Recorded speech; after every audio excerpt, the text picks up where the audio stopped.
การนำขันสูงติดตามชมการฝึกซ้อมใหญ่การสวนสนามก้อนกำลังปกสท่านบุญทองจิตมณีรองประธานประเทศแห่งสปป.ลาวท่านพลเอกจันทร์สมรจันยราชรองนายกรัฐมนตรีผู้ซี้นำเบียกงานปกสท่านโพนทอคำเลียงอุทัยไกรสอนรัฐมนตรีกระทรวงป้องกันประเทศท่านโพนทอคำกิ่งพุยละมณีวังรองรัฐมนตรีกระทรวงป้องกันความสงบและคณะนำกระทรวงกรมใหญ่ห้องบาการอนุกรรมการคณะครูฝึกได้เคลื่อนไหวติดตามและสมการแสดงการฝึกซ้อมสวนสนามของก้อนกำลังสวนสนามกระทรวงป้องกันประเทศและกระทรวงป้องกันความสงบ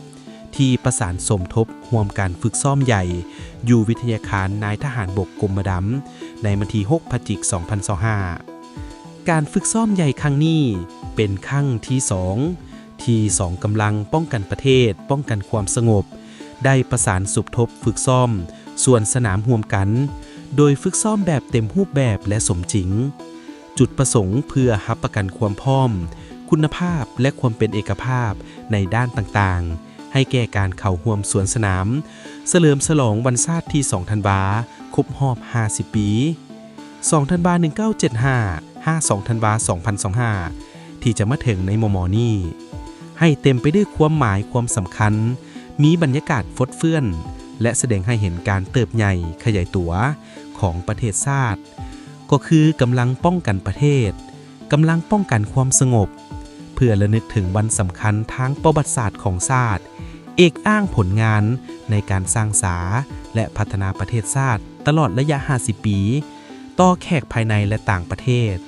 พร้อมทั้งถือเอาโอกาสนี้เต้าหุ้มความสามัคคีปองดองชาติของประชาชนลาวบรรดาเผ่าในทั่วประเทศโดยภายใต้การนำพาของพรรคประชาชนปฏิวัติลาวให้เป็นปึกแผ่นสืบต่อปกปักรักษาและสร้างสรรค์พัฒนาประเทศชาติตามทิศชี้นำของพรรควางออกให้บรรลุตามจุดประสงค์คาดหมายการเดินสวนสนามในครั้งนี้มีบรรดาเหล่าหบจาก2 กระทรวงจำนวน24 ก้อนกำลังซึ่งมาจากกำลังป้องกันประเทศ18 ก้อนและกำลังป้องกันความสงบ6 ก้อนโดยได้สวนสนามจำนวน2 รอบและมีการนำเอาเรือบุญหบและเฮลิคอปเตอร์มาบินแสดงตื่มอีกโอกาสนี้สหายบุญท้องจิตมณีได้แสดงความภาคภูมิใจและสมเสยต่อคณะรับผิดชอบแต่ละนาเวียกและพนักงานฮัดแอบสวนสนามทุกสหายที่มีความตั้งหน้าเอาใจใส่จะตั้งปฏิบัติฮัดแอบจนมีผลสำเร็จระยะเบื้องต้นมันได้แสดงให้เห็นในการแสดงทดลองในมื้อนี้เห็นว่ามีความงดงามเป็นเอกภาพแข็งแรงและรักษาได้บรรดาระเบียบการต่างๆผลงานทั้งหมดล้วนแล้วแต่เป็นความพยายามความอดทนและความรับผิดชอบสูงหน้าที่การเมืองของแต่ละภาคส่วนพร้อมนี้ยังได้เน้นหนักให้ทุกภาคส่วนที่ได้รับการมอบหมายแต่ละหน้าเวียกให้สืบต่อแก้ไขปัญหาที่ยังบ่ทันสอดคล้องเพื่อรับประกันในมือแสดงแท้ให้สืบต่อแลกเปลี่ยนบทเรียนซึ่งกันและกันเพื่อปรับปรุงวิธีการต่างๆให้ดีขึ้นให้พร้อมกันรักษาสุขภาพปฏิบัติระเบียบการต่างๆอย่างเข้มงวดวันที่06 พฤศจิกายน 2025กระทรวงการต่างประเทศรัฐบาลสปป.ลาวประดับเลียนกามิตรภาพให้ทูตรัสเซียท่านทองสวรรค์พรหมวิหารรัฐมนตรีกระทรวงการต่างประเทศแห่งสปป.ลาวได้ต้อนรับการเข้าเยี่ยมอำลาของท่านวลาดิเมียร์กาลินินเอกอัครราชทูตแห่งสหพันธ์รัสเซียประจำสปป.ลาวพร้อมทั้งได้ประดับเลียนกามิตรภาพให้เอกอัครราชทูตในโอกาสที่สำเร็จการปฏิบัติหน้าที่การทูตอยู่สปป.ลาว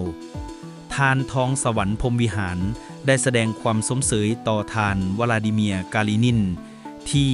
ได้สำเร็จหน้าที่การทูตอยู่สปป.ลาวตลอดระยะ06 ปีอย่างสง่างามและมีผลสำเร็จสูงหลายด้านโดยเฉพาะการประกอบส่วนอย่างล่วงหลายเข้าในการเสริมสร้างสายสัมพันธ์มิตรภาพและการร่วมมือของ2 ประเทศเป็นต้นเวียกงานประสานงานการก้าเกียมและการอำนวยความสะดวกด้านต่างๆให้แก่การแลกเปลี่ยนการเยี่ยมยามของคณะผู้แทนขั้นสูงของลาวและรัสเซีย พร้อมนี้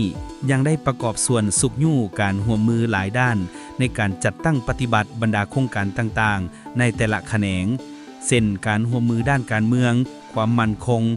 การศึกษาด้านสาธารณสุขด้านเศรษฐกิจ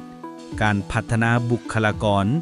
การช่วยเหลือด้านมนุษยธรรมในการเก็บกู้ระเบิดที่ยังบ่ทันแตกอยู่สปป.ลาวและการสุกยู่การช่วยเหลือด้านวัตถุอุปกรณ์เครื่องมือต่างๆนอกนี้สำหรับการร่วมมือในขอบหลายฝ่ายแม้นได้ประกอบส่วนในการประสานงานและการสนับสนุนซึ่งกันและกันในขอบภาคพื้นและสากลโดยเฉพาะอาเซียนรัสเซียในระยะที่สปป.ลาวเป็นประธานหมุนเวียนอาเซียนพร้อมทั้งได้แสดงความหวังว่าท่านทูตจะสืบต่อสุกยู่เสริมขยายสายพันธ์ร่วมมือ2ฝ่ายให้แตกดอกออกผลยิ่งขึ้นไปย้อนเห็นได้ผลงานอันใหญ่หลวงและผลสำเร็จดังกล่าวรัฐบาลแห่งสปป.ลาวจึงตกลงเห็นดีมอบเลี่ยนการมิตรภาพให้แก่ท่านวลาดิเมียร์กาลินินเอกอัครราชทูตแห่งสหพันธ์รัสเซียเพื่อเป็นการแสดงความย่องยอสมเชยและจารึกผลงานคุณงามความดีที่ท่านได้อุทิศเหือแหงและสติปัญญาเข้าในการเสริมขยายสายสัมพันธ์มิตรภาพและการร่วมมืออันดีงามระหว่าง2ประเทศลาวและรัสเซียให้มีบาดก้าวขยายตัวและแน่นแฟ้นยิ่งขึ้นไปตลอดระยะการปฏิบัติหน้าที่การทูตอยู่สปป.ลาวท่านวลาดิเมียร์กาลินินก็ได้แสดงความขอบใจอย่างจริงใจมายังรัฐบาลและประชาชนลาวโดยเฉพาะกระทรวงการต่างประเทศที่ได้อำนวยความสะดวกให้แก่การเคลื่อนไหวหน้าที่การทูตของตนอยู่สปป.ลาวจนมีผลสำเร็จอย่างจบงามพร้อมทางยืนยันจะสืบต่อในการเป็นขัวต่อประกอบส่วนเข้าในการหัดแน่นและเสริมขยายสายสัมพันธ์มิตรภาพและการร่วมมือที่ดีของ2ประเทศลาวและรัสเซียให้สืบต่อมีบาดก้าวขยายตัวและแน่นแฟ้นยิ่งขึ้นไปในอนาคตนี่ก็คือความหมายความสำคัญอันหนึ่งที่การแสดงฝึกซ้อมการเดินย่นทุ่งสาดทุ่งพักครบ50 ปีน้ำใจวันที่2ธันวาร่วมภาพและวิดีโอในการเดินสวนสนามและได้มีการนำขั้นสูงสุดและคณะกลุ่มกองต่างๆเข้าหัวพร้อมด้วยแพทย์หมอแต่ละกลุ่มกองเพื่อเบิ่งแยงรักษาผู้เจ็บในภาคสนามเห็นว่าทุกสหายมีความตั้งใจแน่วแน่ปฏิบัติหน้าที่ได้ดีพอสมควรฝึกซ้อมนี้ก็เป็นเทื่อที่2เห็นว่าทุกคนตั้งใจและเฮ็ดออกมาดีหลายกว่าที่ผ่านมาการฝึกซ้อมครั้งนี้เพื่อจะนำไปตอน5ปันศาสตร์ที่2ธันวาเดินสนามในเดินทัดหลวงครั้งวันที่12ต่อมา